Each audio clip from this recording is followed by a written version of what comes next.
2 years ago, Apple gave us the new iPad Pro. This was the second generation model, and that was 2017.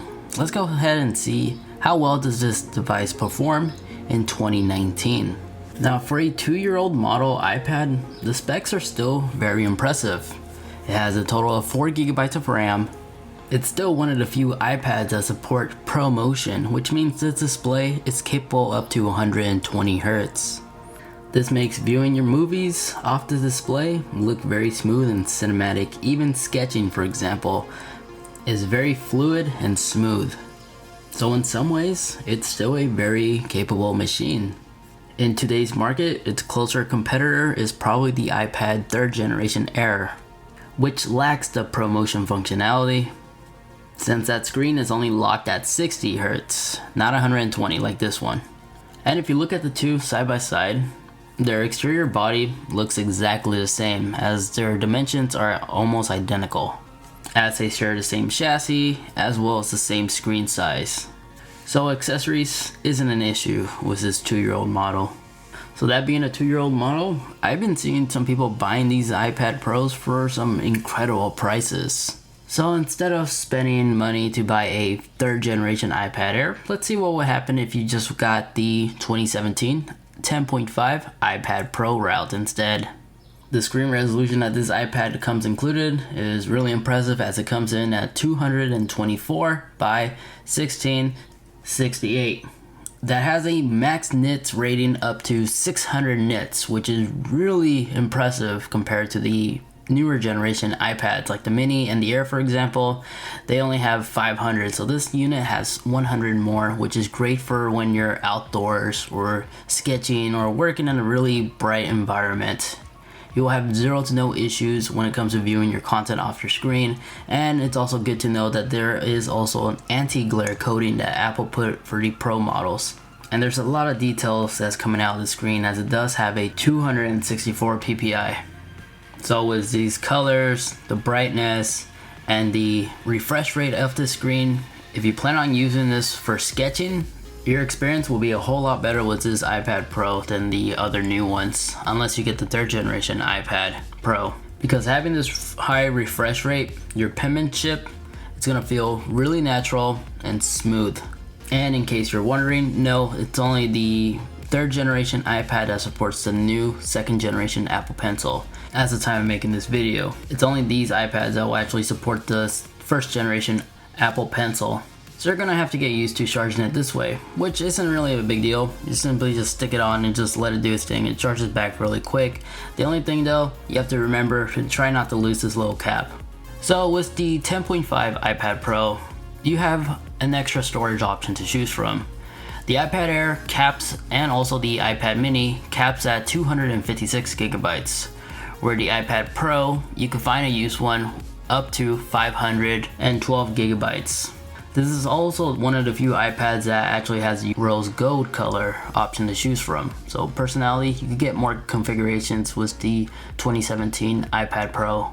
And then, unlike the 3rd generation iPad Pro, this one has the headphone jack. They didn't take that off like the 3rd generation for some reason, I don't know why. It's a large body, they have plenty of room, but it does have it, so you'll be glad to know. So the processor that is powering this iPad is a A10X chip, which was incredibly powerful at that time. But nowadays, Geekbench scores has shown that the new A12 that's found on the new generation iPads is significantly quicker and powerful. But don't let those scores fool you, because in daily tasks, multitasking, completing high demanding operations like video editing, from available online sources, Zone of Tech is one. He did a great side-by-side comparison when it comes to daily usage. And he showed us the iPad Pro was capable of rendering a 4K video a few minutes quicker than the iPad Air. And he also noted that having an extra gig of RAM allowed the iPad Pro handle multitasking a lot better. So in those situations, the iPad Pro still can outperform the iPad Air 3rd generation model. And then the gaming aspect of thing, the processor and the graphics is still more than capable of launching all today's latest modern applications. It never once hit an issue or a hiccup where it stuttered or crashed an application. There's no latency issues when it comes to online gaming. Everything just runs buttery smooth. Then if you wish to take photos using your iPad, don't know why, but you'll be glad to know that this iPad has a really good camera setup, as technically it's one of the best camera setups on any tablet, I think. It has a 12 megapixel camera with LED flash and has an image optical stabilizer, which not even the 3rd generation iPad Pro even has anymore. And since it still has a powerful CPU, it's capable of shooting up to 4K at 30 FPS. To give you a comparison, the 3rd generation, the new one, the iPad Air, does not have a good setup like this one. And now when it comes to battery life, you'll be glad to know that this thing is capable up to 10 hours of battery life for daily tasks, just like all the other iPads in today's market. So battery life is excellent. And now the iOS aspect of things, you'll be glad to know that it's also running the latest iOS. There's no word that when Apple is going to drop support for this iPad, and I don't expect it to happen anytime soon, maybe 5 or 7 more years, we'll see. But the specs this iPad has is more than capable to continue to be supported by Apple, and there isn't any limitations, that every feature and function works perfectly fine.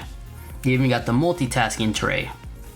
True Tone still works, where it adapts to the ambient lighting around, so it makes it reading content off your screen easier for your eyes.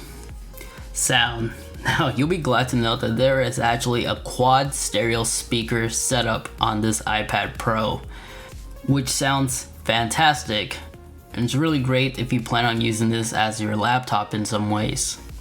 It will adapt on the go, so for example, whenever you're viewing your videos and you have it on portrait mode, if you set it to landscape mode, you may notice that the speakers will also adapt to the video. So compared to the new Mini and the iPad Air, those only have a traditional dual stereo speaker setup. So if you think about it, this iPad still has more features than these newer ones that are being released. Now, although it doesn't use a USB-C port like the newer 3rd generation iPad Pro, but this lightning port that it has down here, you'll be glad to know that it's actually using USB 3. So your writing and transfer speeds are going to be a lot quicker, since even the new ones, the new iPads for example, they're still using a regular USB 2. So if you do a lot of content creating, a lot of data transfer, you're going to be able to finish your projects a lot quicker on the 2nd generation iPad Pro. But when it comes to connecting wireless devices, unfortunately, this iPad does not have Bluetooth 5. It's actually using Bluetooth 4.2 because that was the standard back then in 2017. But these newer iPads already have this. But in reality, really, all you're really saving is a few milliseconds when it comes to connecting to your devices. Maybe a second or two depending on what device you're using.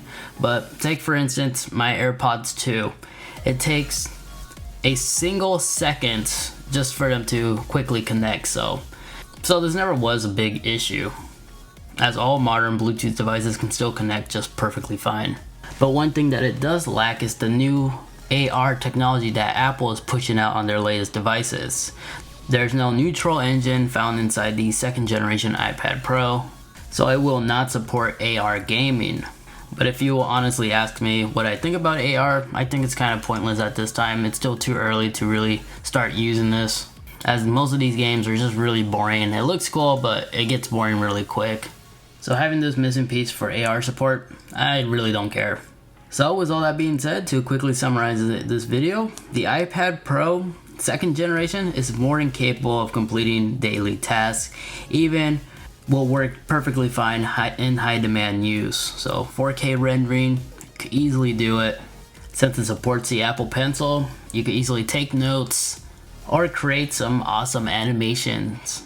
So if you're a college student on a budget, wanting to research what's available on the market, or somebody who's just looking for the best bang for the buck, the 2nd generation iPad Pro is definitely a great value at the time of making this video, which was why I personally went ahead and picked this one up.